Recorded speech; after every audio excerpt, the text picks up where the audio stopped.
All right, I pushed the wrong button. So this is going to be part two.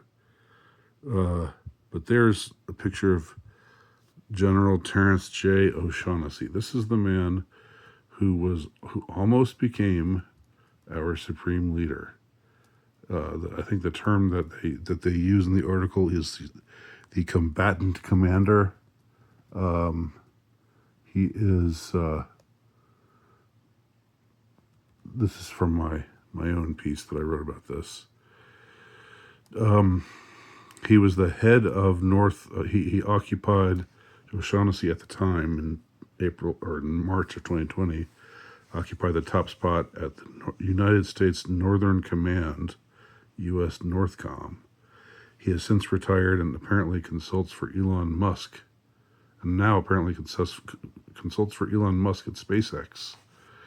Yeah, all that's true. And you look at everything. You go to a Wikipedia article about this guy. And I guess he's a big deal. You know, he's somebody who's top brass in the military, 4-star general. There's a Wikipedia article about him that talks about a lot, but doesn't talk about how he was being discussed as the one who is about to take over, who's going to take over, because there was going to be this crisis, this enormous crisis, and all this chaos would be happening, domestic terror, food, the supply chains getting snarled, so people not getting food at their local grocery stores, and all kinds of other stuff, all kinds of scary stuff, and martial law. And at that time, this man was going to step in and be the combatant commander until, as the article puts it, until there was time to bring in a civilian government again. So when would that be, right? When would that be? Just remember how they were saying, well, when are you going to end this unconstitutional lockdown? And it was always like, we don't know yet. We'll see. We'll be ready for the long haul, though. And then, months and months and months went by in a lot of places. Not where I lived. Where I lived, things were lifted pretty rapidly. And I thank God that I lived in a place where that was the case. But in a lot of places, that was not the case for months. And maybe for about the length of a year. And it was only in the very next year, 2021, when things started opening up again. And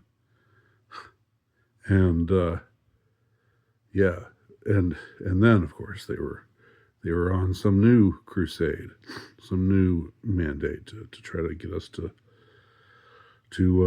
shoot this substance into our bodies, lest we cause our grandmothers to die. Remember all that? I'm sure you do. Of course you do. So this article, though, I mean, I've talked about all this before.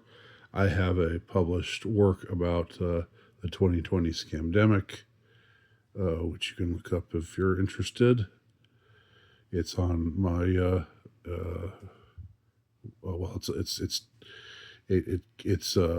it's on Amazon, but you can find links to it on my Substack page.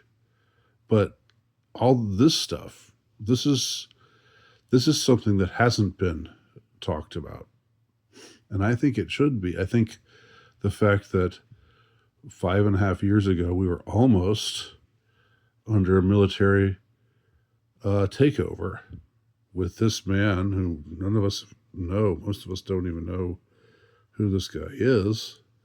He was going to be our new, not president, but our new supreme leader for an indeterminate length of time. Isn't that something that's kind of strange? Isn't that something that you find a little out there and crazy? And yet here it is.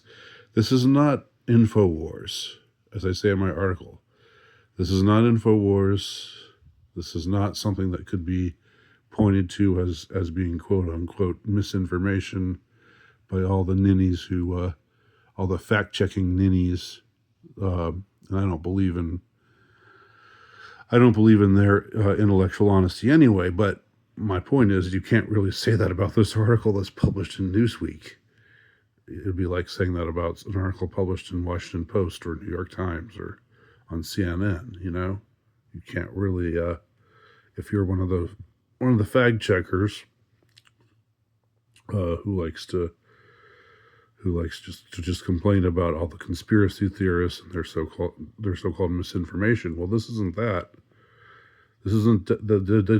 They don't give those kinds of people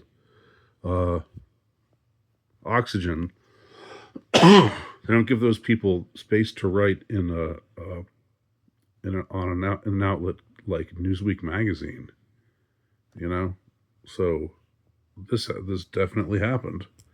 If you're in the mainstream, or there's no way, or they wanted us to think this was going to happen in any case, and yet it's gotten so little coverage and so little discussion.